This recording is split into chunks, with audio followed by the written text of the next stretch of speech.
Senhores, o debate sobre a anistia para os presos políticos do 8 de janeiro e para todos os envolvidos no inquérito fantasioso do golpe está ganhando cada vez mais atenção da mídia tradicional.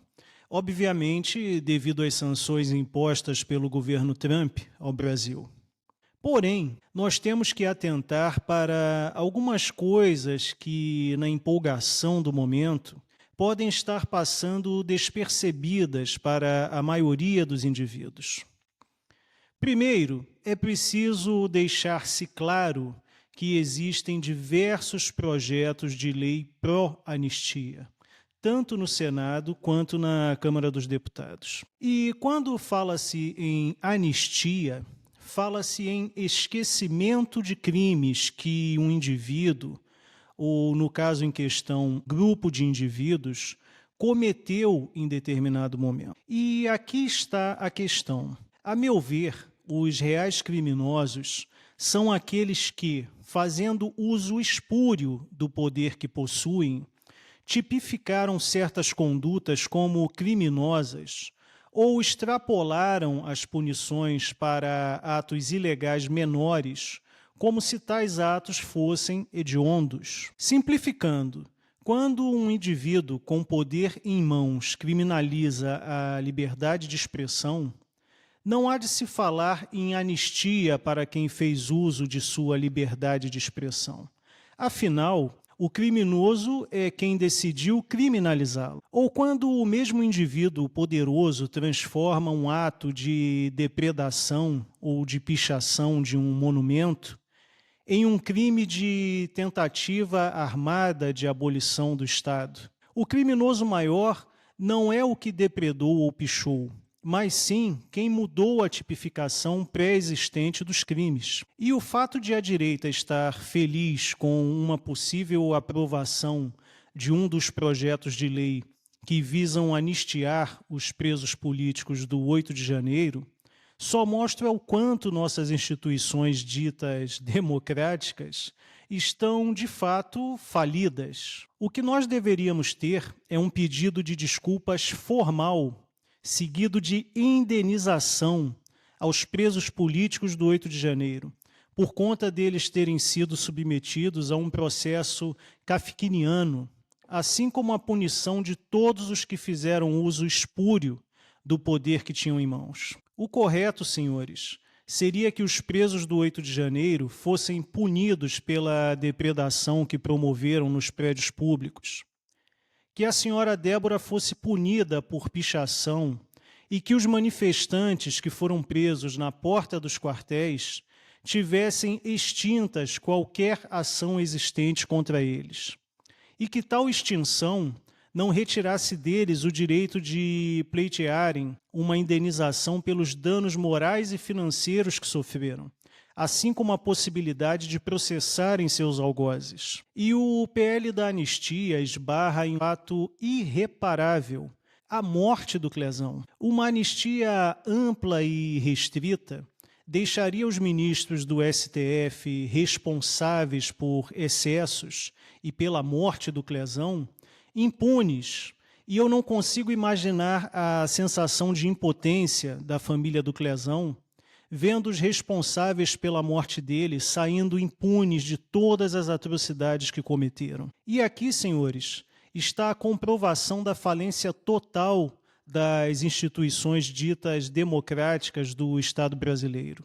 O povo, através de seus representantes legitimamente eleitos, é incapaz de impor uma investigação imparcial, justa e legal ao ministro senhor Alexandre de Moraes, porque o presidente do Senado, senhor Davi Alcolumbre, de forma autocrática, recusa-se a colocar em votação o impedimento do ministro senhor Alexandre de Moraes. Da mesma maneira que, diante dos fatos expostos pela Vaza Toga, onde claramente existiu uma ação coordenada e propositada de perseguição à direita pelos assessores do ministro senhor Alexandre de Moraes, uma ação imparcial de investigação foi barrada pelo CNJ. Ou podemos citar a manifestação política do ministro senhor Barroso, onde ele, em um discurso claramente político, diante de militantes de esquerda da UNE,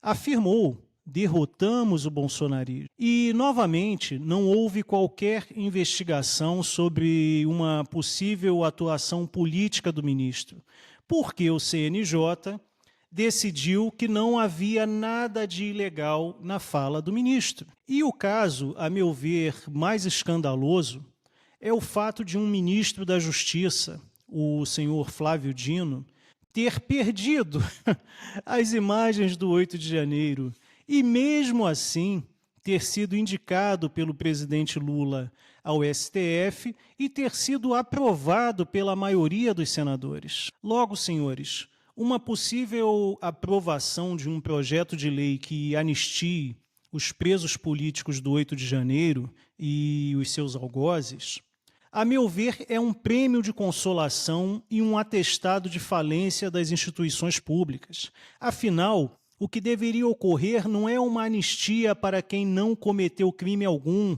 isto é irracional, mas sim um pedido formal de desculpa do Estado brasileiro aos presos políticos do 8 de janeiro e a punição justa aos que usaram o poder que têm em mãos para favorecer uma ideologia espúria e perseguir a direita brasileira. Vamos lembrar do impedimento da ex-presidente Dilma Rousseff, que deveria ter perdido seus direitos políticos, porém, em uma manobra inédita do então ministro senhor Ricardo Lewandowski e do senador senhor Renan Calheiros, e com a anuência de 61 senadores, os manteve. O impedimento da ex-presidente Dilma é um claro exemplo de que pouco importam as leis vigentes, os princípios do direito administrativo ou os princípios constitucionais.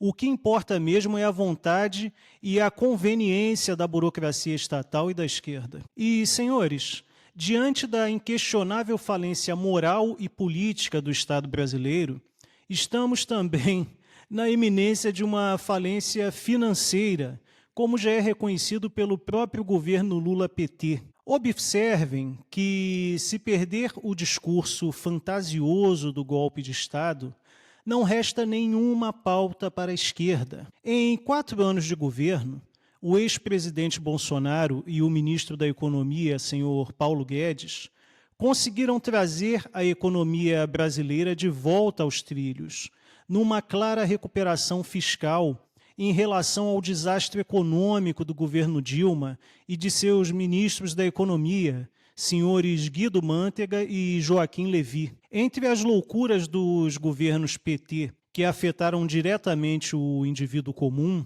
vale lembrar das polêmicas do extintor de incêndio e estojo de primeiros socorros nos carros, da multa criada para punir caminhoneiros que ousassem se manifestar contra o governo.